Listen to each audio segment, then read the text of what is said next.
अब है question number 4। Question number 4 में कहा गया कि analyse the complete accounting cycle. हमें अकाउंटिंग साइकिल की कंप्लीट लिस्ट दें, ठीक है। तो अकाउंटिंग साइकिल जो है वो अलग अलग तरह की होती है, तो मैंने कुछ जो है ना यहाँ पे वर्डिंग में दी है, ठीक है। तो सबसे पहले जो है वो identify and analyse transaction and the analyse transactions, ठीक है। अकाउंटिंग साइकिल में सबसे पहले जो होती है ना वो होती है ट्रांजैक्शंस, ठीक है ना। ये आपको जर्नल में जो सेकंड चैप्टर है इसका जर्नल का, उसमें बताया जाएगा कि ट्रांजैक्शन जो है वो एक्चुअली होती क्या है, ठीक है। तो सबसे पहले जो होगा वो आइडेंटिफाई जो है वो ट्रांजैक्शंस होंगी, ठीक है। फिर record transaction in a journal, ठीक है। उन ट्रांजैक्शंस को, ठीक है ना, उन ट्रांजैक्शंस को फिर हम जर्नल बनाते हैं। सेकंड मतलब ये ना अकाउंटिंग साइकिल का मतलब जो अकाउंटिंग है उस मतलब अकाउंटिंग साइकिल का ये मीन्स ये है कि वन बाय वन हम स्टेप्स बताएं कि हमें कोई काम दिया जाएगा तो उसको किस तरीके से करना होगा, मतलब वन बाय वन स्टेप्स बताना, उसका प्रोसेस हमें बिल्कुल बताना है, उस प्रोसेस की लिस्ट देनी है, ठीक है। तो सबसे पहले आप लिखेंगे एनालाइज वो आइडेंटिफाई एंड एनालाइज ट्रांजेक्शंस, फिर लिखेंगे रिकॉर्ड ट्रांजेक्शन इन जर्नल, मतलब उस ट्रांजेक्शन को जर्नल में रिकॉर्ड करते हैं। एंड देन जो है post transaction to a journal ledger, उस जर्नल लेजर का हम जर्नल लेजर बनाते हैं, ठीक है। फिर determine the unadjusted trial balance, फिर हम उससे अनएडजस्टेड ट्रायल बैलेंस कैलकुलेट करते हैं। And then analyse the worksheet, ठीक है। फिर हम उसकी वर्कशीट रेडी करते हैं, ठीक है।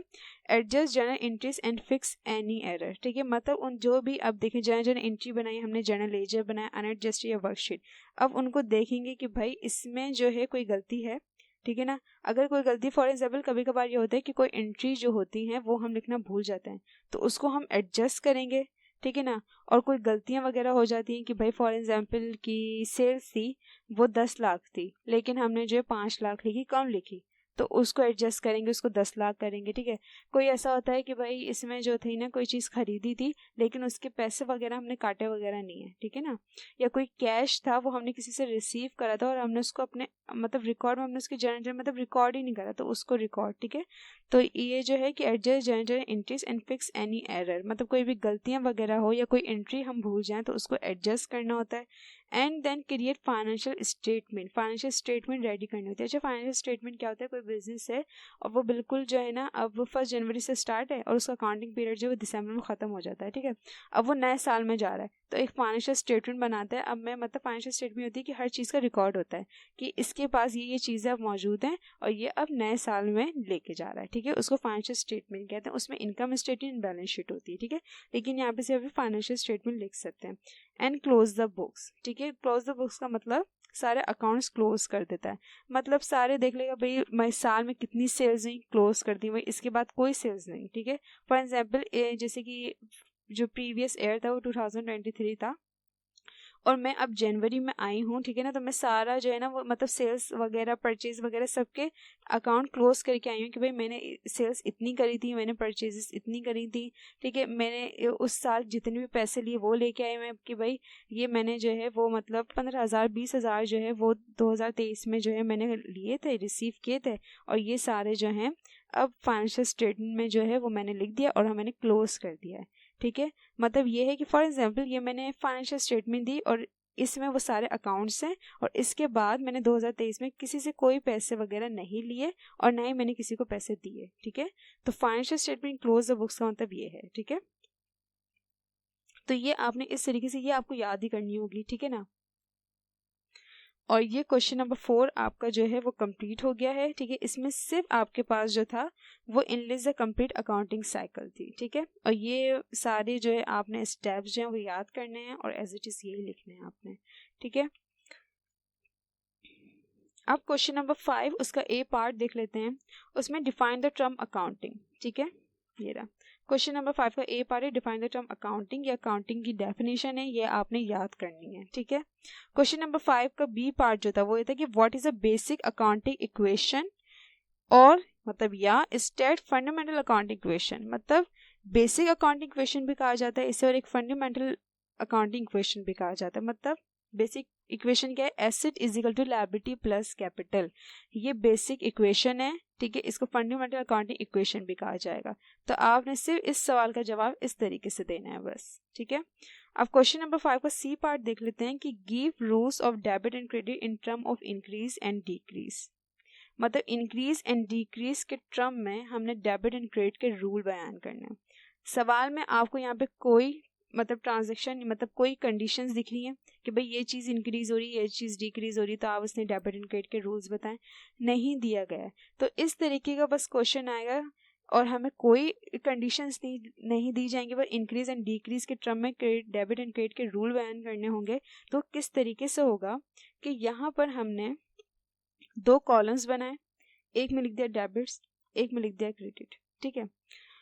और देखें अकाउंटिंग में जो अकाउंट्स है ना वो टोटल 5 हैं, ठीक है। एसेट्स है, ठीक है, एक्सपेंस है, लायबिलिटी है, ऑनर सिक्योरिटी है एंड रेवेन्यू है।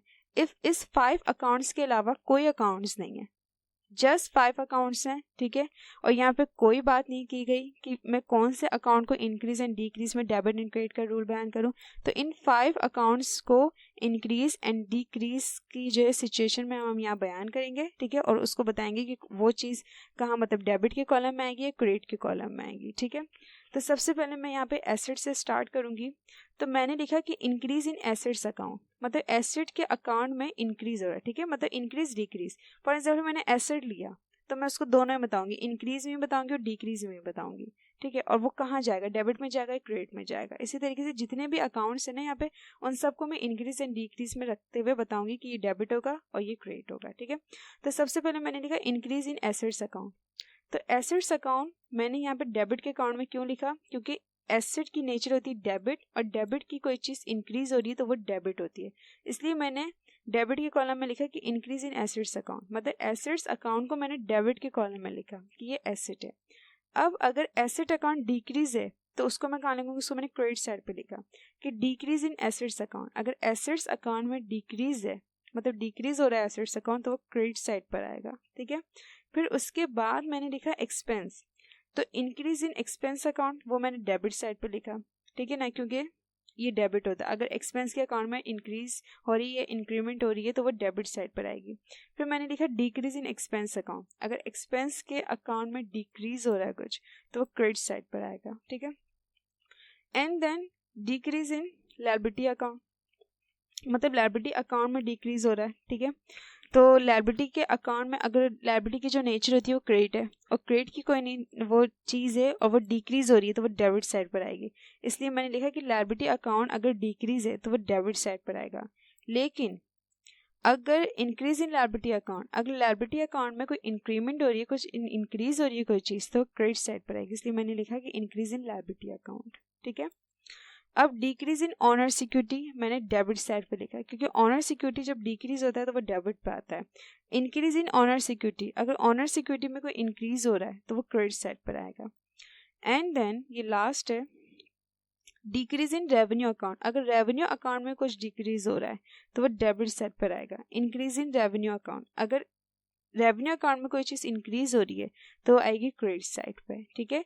जब आपके पास सवाल में कोई अकाउंट नहीं दिया जाए, कोई कंडीशन नहीं दी जाए और बस आपने इंक्रीज एंड डिक्रीज के टर्म में डेबिट एंड क्रेडिट का रूल बैन करना है, तो आपने तमाम जितने भी अकाउंटिंग के अकाउंट्स हैं ना वो सब अकाउंट लेंगे और उनको दोनों में बयान करेंगे, इंक्रीज में भी और डिक्रीज में भी, और उनको बताएंगे कि वो डेबिट साइड पर आएगी या क्रेडिट साइड पर आएगी, ठीक है। तो एसेट को इस तरीके से मैंने इंक्रीज में ही बताया, डिक्रीज में ही बताया। तो जब वो इंक्रीज होगी डिक्रीज होगी तो कहाँ आएगी, तो वो इंक्रीज हो रही है तो डेबिट साइड पर आ रही है, डिक्रीज हो रहा है तो क्रेडिट साइड पर आ रही है। इसी तरीके से एक्सपेंस इंक्रीज हो रहा है तो वो डेबिट साइड पर होता है, और एक्सपेंस अगर डिक्रीज वो इंक्रीज होता है, अगर एक्सपेंस इंक्रीज होता है तो वो डेबिट साइड पर होता है, अगर एक्सपेंस डिक्रीज होता है तो क्रेडिट साइड पर होता है, ठीक है। लायबिलिटी अगर डिक्रीज होती है तो वो डेबिट साइड पर होती है, और लायबिलिटी जब इंक्रीज होती है तो क्रेडिट साइड पर होती है।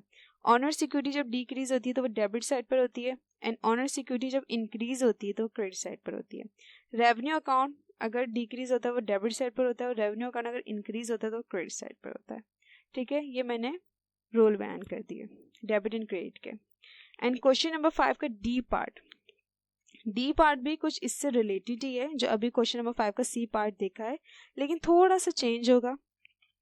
Give rules of debit and credit in term of increase and decrease in the value of 3 elements of the equation.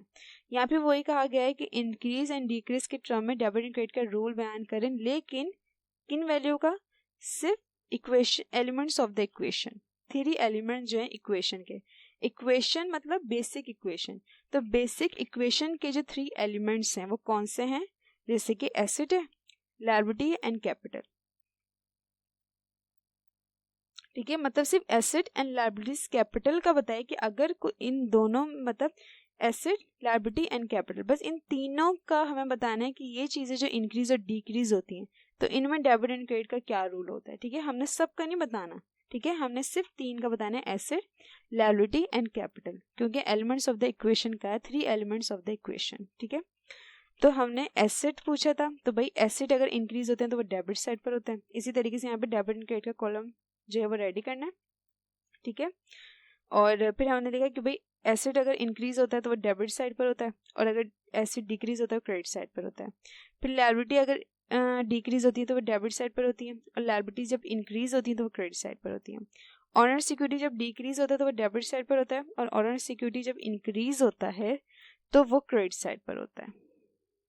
ठीक है, बस हमने एसेट लायबिलिटी ऑनर सिक्योरिटी को इंक्रीज एंड डिक्रीज में जो है वो करा, और हमने जो है वो रख दिया कि भाई ये डेबिट साइड पर आएगा, क्रेडिट साइड पर आएगा। ठीक है, तो इस तरीके से आप इस तरीके से 2 कॉलम बनाइएगा। ठीक है, और सबसे पहले एसेट से स्टार्ट करिएगा, फिर लायबिलिटी, फिर ऑनर सिक्योरिटी। ठीक है, और जब इंक्रीज होगा तो आप बताइएगा कि भाई कौन सा कॉलम है। तो जैसे कि एसिड इंक्रीज हो रहा था तो मैंने डेबिट साइड पे रखा, और यहाँ पे एसिड डिक्रीज हो रहा था तो क्रेडिट साइड पे रखा। इसी तरीके से जब लायबिलिटी इंक्रीज होती है तो क्रेडिट साइड पर होती है, और जब वो डिक्रीज होती है तो डेबिट साइड पर आ जाती है। ठीक है, ऑनर सिक्योरिटी का भी यही है कि ऑनर सिक्योरिटी जब इंक्रीज होती है तो क्रेडिट साइड पर होती है, लेकिन अगर डिक्रीज होती है तो वो डेबिट साइड पर आ जाती है।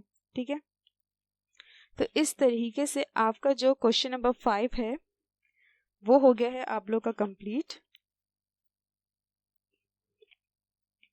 इसमें जो है 4 पार्ट्स थे, A, B, C and D करके।